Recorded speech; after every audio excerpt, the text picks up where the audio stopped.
A family of 4 could be paying up to $800 more at the cash register next year if food inflation hits the highest point in 2025. That's according to the latest annual report on food prices in Canada. It highlights several food categories, and I think the ones that are striking are meat and restaurant meals and vegetables. Researchers predict grocery prices are expected to rise between 3 and 5%, with staples like meat and vegetables seeing the biggest price jumps. Climate change circumstances like droughts and all is going to affect the supplies available. And in addition, we've got all these geopolitical issues going on, whether it's the war in Ukraine or whether it's Trump proposing at least to put on high tariffs. He says beef, for example, has already gone up at least 10% in stores,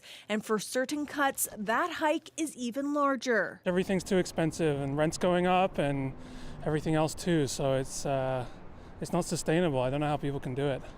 You know, I live on my own and I can barely deal with it. I can't imagine what a family has to deal with. Don't know what we're going to do. I have no idea what people are going to do to try and live and pay rent and eat.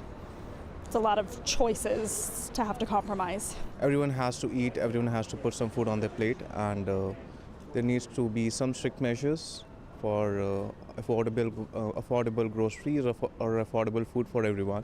Bakery items and dairy are also forecasted to increase in cost by 2 to 4%. I always think of dairy as being an important staple for your health and particularly for kids. And that, again, it's worrying to think about kids and family and people on limited incomes. The report comes as food banks continue to see an uptick in demand.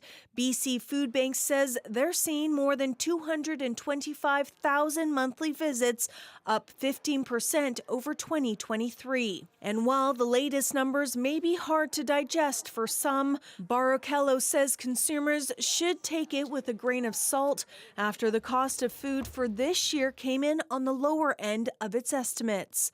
Janella Hamilton, CBC News, Vancouver.